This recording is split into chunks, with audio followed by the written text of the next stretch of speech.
Good morning बच्चों, स्वागत है आप सभी का हमारे क्लास में। आज हम लोग एक नया टॉपिक शुरू करेंगे।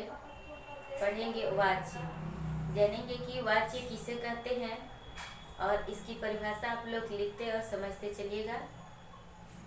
देखिए, वाच्य है क्रिया के जिस रूप से यह पता चले कि उसे चलाने वाला करता है, ठीक ना।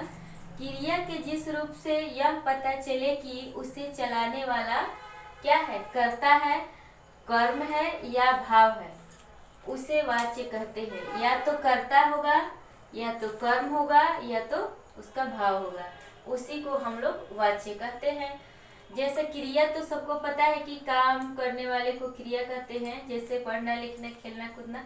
तो उसी में क्रिया के मतलब जो रूप है उसी में क्या होता है, कर्ता, कर्म या भाव। ये तीनों में से कोई एक चलाने वाला कोई एक हो, उसी को हम लोग वाच्य कहते हैं। जैसे नमन कहानी लिखता है, जाया के द्वारा खाना खाया गया। अब यहाँ पे समझेंगे कि वाक्य में जिसकी प्रधानता होती है क्रिया का लिंग और वचन, क्रिया का लिंग और वचन उसी के अनुसार होता है। यानी कि वाक्य में जैसे कि इसमें नमन कहानी लिखता है, तो इसमें ये जो वाक्य है ये क्या है, नमन कहानी लिख रहा है, ये क्या है, नमन करता है। तो जिसमें क्रिया यानी कि जिस वाक्य में जिसकी प्रधानता हो उसी के अनुसार लिंग और वचन का प्रयोग होता है, उसी के अनुसार लिंग और वचन होते हैं। तो ये नमन क्या हो गया, कर्ता हो गया, लिखना लिखता है यानी कि लिखना क्या हो गया, क्रिया। अब यहाँ समझेंगे कि वाच्य के तीन भेद होते हैं। पहला कर्तृवाच्य, कर्मवाच्य और भाववाच्य। तो पहले समझेंगे यहाँ पे कर्तृवाच्य, यानी कि कर्तृवाच्य किसे कहते हैं। तो जिस वाक्य में क्रिया को करने वाला कर्ता प्रधान होता है, कर्तृवाच्य में क्या होता है, कर्ता प्रधान होता है और क्रिया उसी के अनुसार चलती है। यहाँ पे बताया ना नोट में कि जिसकी प्रधानता होती है उसी के अनुसार क्रिया या लिंग, क्रिया का लिंग या वचन बदलता है। तो उसी में यहाँ पे कर्ता का प्रधानता मतलब कर्ता प्रधान होता है और क्रिया उसी के अनुसार चलती है, यानी कि कर्ता के अनुसार चलेगी, उसे ही कर्तृवाच्य कहते हैं। जैसे राकेश सो रहा है, यानी कि राकेश क्या है, कर्ता है, और सोना क्या है, सो रहा है, यानी कि क्रिया। तो ये किस पे जा रहा है, कर्ता पे, यानी कि यहाँ पे कर्ता प्रधान हो गया कि कर्ता क्या कर रहा है, यानी कि राकेश खुद सो रहा है। तो ये हो गया आपका कर्ता और क्रिया। तो ये जो वाक्य हो गया कर्तृवाच्य। उसी तरह से रजनी किताब पढ़ रही है, रजनी क्या पढ़ रही है, किताब।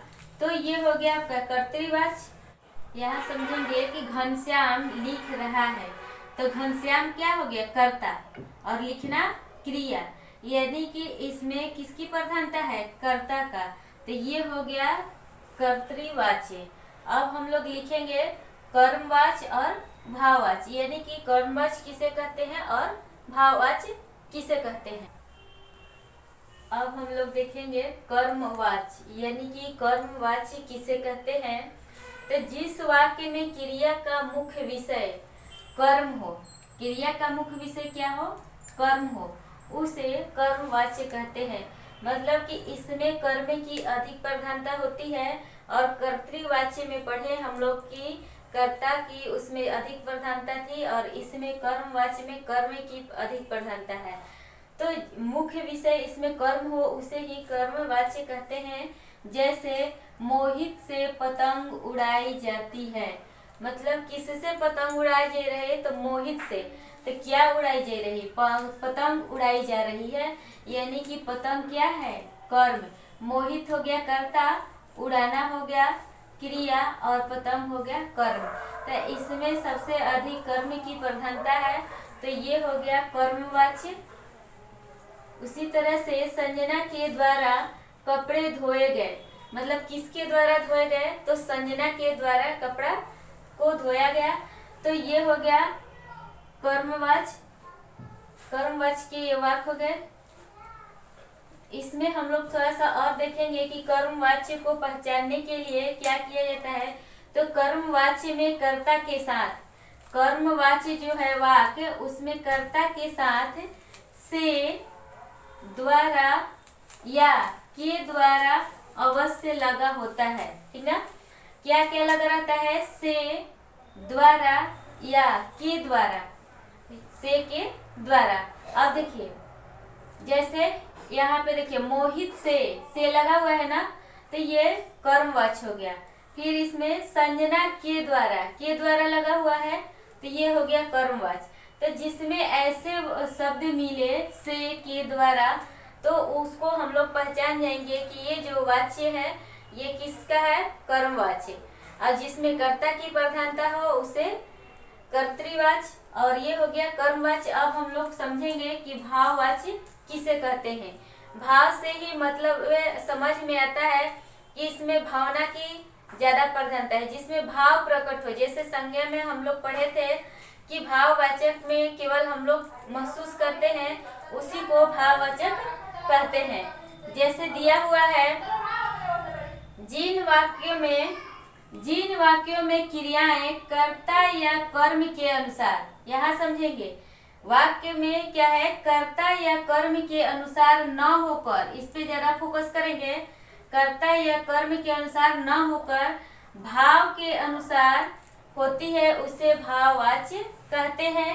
जैसे श्रुति से खेला नहीं जाता, मतलब हम लोग एक महसूस करते हैं। मान लीजिए कि आप अपने ही विद्यालय में सोचिए, कोई बच्चा कुछ खेल में भाग नहीं लेता है। बहुत सारे बच्चे हैं जो क्रिकेट खेलना अधिक पसंद करते हैं और कबड्डी खेलना कम।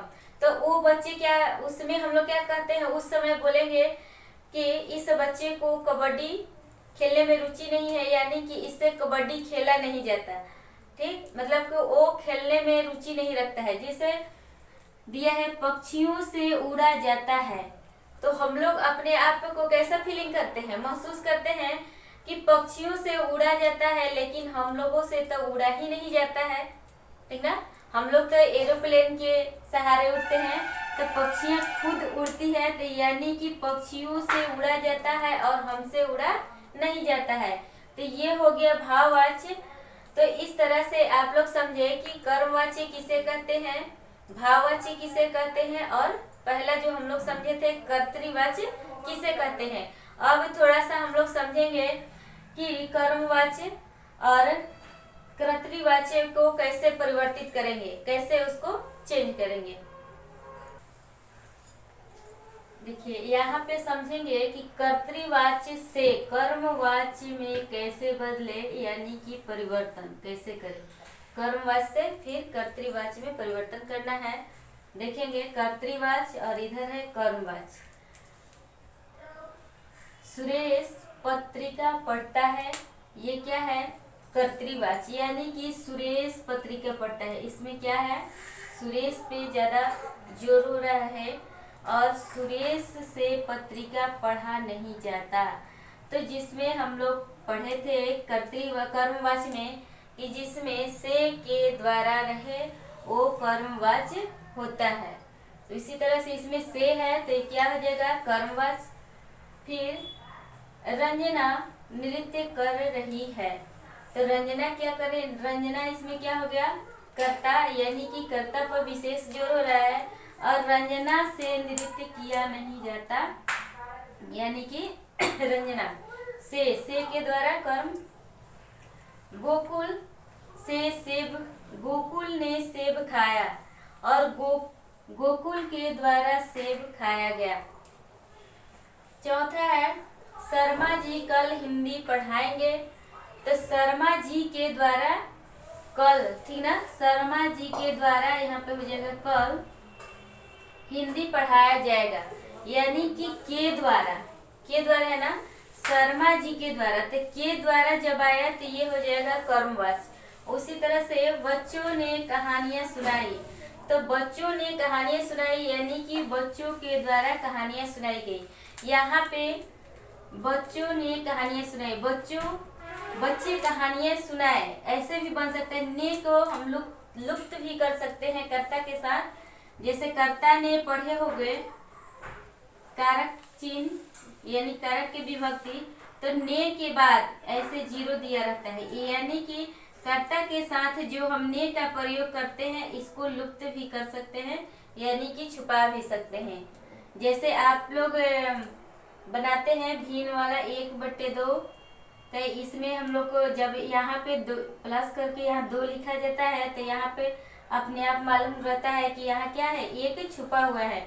उसी तरह से यहाँ इसमें भी कर्ता में क्या होता है, ने जो होता है लुप्त हो जाता है, और नहीं तो ने को हम लोग लिख भी सकते हैं। अब यहाँ समझेंगे कि रवि ने कहानी पढ़ा, यानी कि रवि के द्वारा कहानी पढ़ा गया। किसके द्वारा पढ़ा गया, रवि के द्वारा, तो ये हो जाएगा कर्मवाच्य। उसी तरह पुलिस ने चोर को पकड़ा, यानी कि पुलिस के द्वारा चोर को पकड़ा गया। तो आज के वीडियो में आप लोगों ने इतना समझा कि कर्तृवाच्य से कर्मवाच्य की कैसे बदले, फिर हम लोगों ने वाच्य की परिभाषा, वाच्य के 3 भेद और 3 भेद की परिभाषा, यानी कि कर्तृवाच्य किसे कहते हैं, कर्मवाच्य किसे कहते हैं और भाववाच्य किसे कहते हैं। तो ये सभी को आप लोग समझिएगा, ये एक बार देख करके, 2 बार देख करके। और आज के लिए इतना ही, फिर हम लोग मिलते हैं अगले वीडियो में। धन्यवाद।